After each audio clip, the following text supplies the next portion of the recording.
After his father died when he was 15, it was just Lim and his mom, Preeta. Then, 3 shots on a Saturday morning took away the only family he had left. You lost your dad and you lost your mom, and you are here in America by yourself. Yes, I had to be on my own. So who did it and why? In the hours following Preeta's murder, Lim tells detectives about the contentious divorce she had gone through with her ex-husband Baldeo, a man who still owed her $10,000 in alimony payments. But he lived 600 miles away in Nashville with his new wife, Raminder.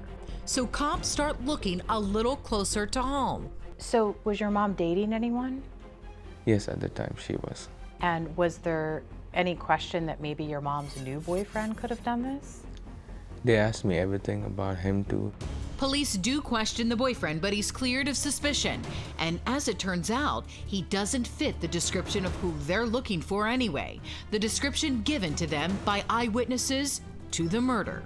The eyewitnesses on the scene described the shooter as what? As a woman, one of them heard shots and looked up and saw what she thought were 2 women. And then one woman falls and the other woman takes off. The witnesses also described the shooter as wearing a long wig. Either way, there was only one woman in Preeta's life with whom she'd ever had a problem: Raminder Kaur, her ex-husband's new wife. Preeta and Raminder, did Preeta know what she looked like? They had seen each other once, and they had a confrontation one time during the pendency of the divorce.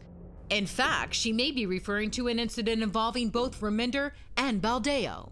They had spied on Preeta Gabba in the past during the divorce while it was pending, and Baldeo had used Raminder to be the person to follow her around a Walmart store. And they were texting back and forth while Raminder was spying on her and telling him what she was doing. And Lim confirms his mom knew about it. Police were curious enough to start making some calls around Raminder and Baldeo's hometown. They could tell that Preeta died, from a revolver, and they just sort of randomly started calling gun shops in the Nashville area. One of them just got lucky. It was one of the first shops. They called, and the guy, he just recalled, I sold that guy Baldeo a gun, and his wife came in. And the store owner had more than just his word to back it up. This surveillance video, which clearly shows both Baldeo and his wife Raminder shopping for guns. They end up buying 2 revolvers, one sort of a normal size and one a snub-nose revolver. We called them the Mrs. and the Mr. gun. It was too suspicious to be ignored. So less than 2 days after Preeta's murder, authorities in Maryland decide to pay Baldeo and Raminder a visit in Nashville. They had gotten to their house, and I think they were trying to decide whether they were going to go in the house or not. And then all of a sudden, the couple comes driving up. Baldeo and Raminder tell police they're just coming back from a work conference in Washington, D.C., but their luggage says otherwise. In the car, we found 2 guns, 2 wigs, and 2 hoodie sweatshirts. Not exactly business attire. The weapons were later found to be the very same Mr. and Mrs. guns Baldeo and Raminder were seen buying on that surveillance video. And when it came to Mrs. Gunn, the gun that was used in this homicide was recovered from their vehicle in the original packaging underneath some articles of clothing. So they're brought back to Maryland. They're formally charged here. That's correct. With first-degree murder and conspiracy to commit first-degree murder and use of a handgun in a crime of violence. At any point were either of them offered a plea? No. As far as authorities are concerned, they have the couple dead to rights. But Baldeo and Raminder insist that at the time of the murder, they were at that work conference in D.C. And when police check it out, they find that in fact, they were. So what gives? They came here on Friday, spent the night Friday, committed the murder Saturday, pretended to attend a conference downtown for about a minute and a half, which was, I think, just a complete... A minute and a half. Well, literally it was a ruse. If they were there 15 minutes, that may be the maximum amount of time. They literally traveled 600 miles to go to something for about 15 minutes. They were just trying to establish their alibi. 100%. And that's exactly what the prosecution would argue at trial. That and a whole lot more, thanks to a GPS device found in the couple's car. This is the case of 600 miles of premeditation. I mean, there actually was evidence that suggests they had been up here the week before. They had traveled the additional 600 miles just to make sure that when this thing went down the following week, when they set up the alibi to go to the conference in Washington, D.C., they did a surveillance run. Though both Baldeo and Raminder are tried together, they're not exactly a united front. Baldeo Taneja tried to blame it on Raminder Kaur's son. There just was no evidence of that at all. And then Raminder's attorney actually tried to say that some young woman that Baldeo worked with was the shooter because she, I guess, was Indian and matched the description of the shooter to a certain degree. We found that woman, we found out who she was, and we brought her to court and had her testify, and it was absolutely clear that she had nothing to do with this.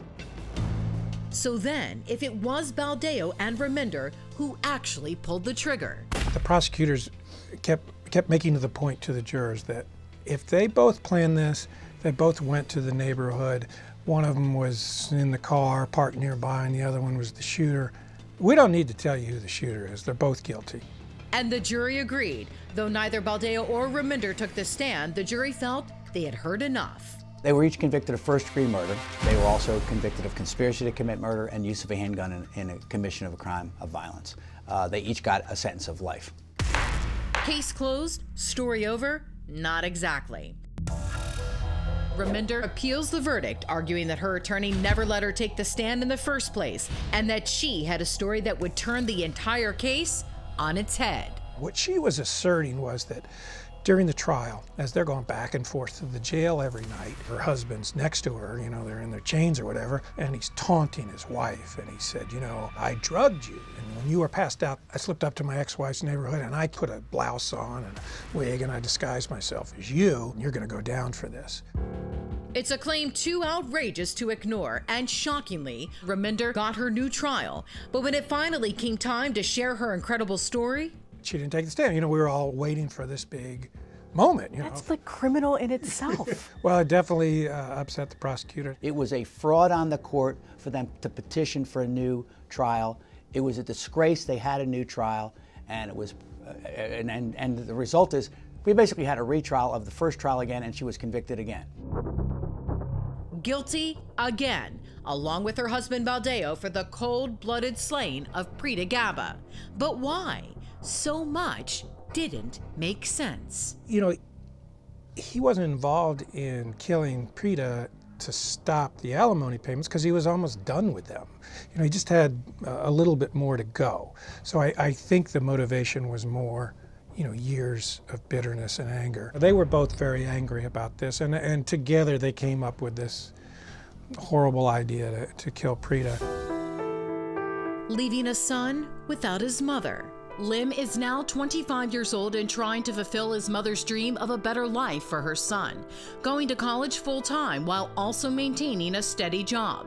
Once a week, he visits his mother's grave, and he says that even though he no longer has any living ties to this country, because his mom is buried here in Maryland, he can never go back home again. Is there a message to the people who did this to your mom? I just told them that I hope both of them rot in prison for the rest of their lives.